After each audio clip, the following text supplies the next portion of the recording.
आता एक मोठी बातमी नाशिकमधून। केंद्रीय पथकाची नाशिकच्या लासलगाव बाजार समितीला भेट देण्यात आली।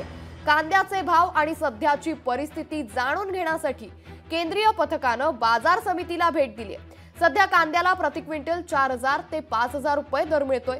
केंद्रीय पथकानं बाजार समितीतील संचालकांसोबत बैठक घेतली। कांद्यावरचे प्रत्यक्ष आणि अप्रत्यक्ष नियंत्रणाची केंद्राची तयारी पाहता शेतकरी धास्तावल्याचं सध्या पाहायला मिळतंय।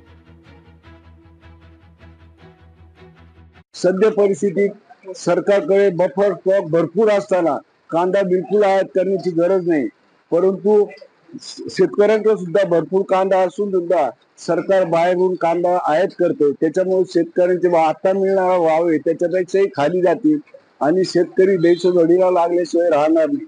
त्याकरता सरकारने कांद्या आयातीवर त्वरित बंदी आणावी आणि शेतकऱ्याच्या हिताकडे लक्ष द्यावं, अन्यथा शेतकरी येत्या निवडणुकीत सरकारला धडा शिकवल्याशिवाय राहणार नाही आणि शेतकरी तीव्र आंदोलन केल्याशिवाय राहणार नाही।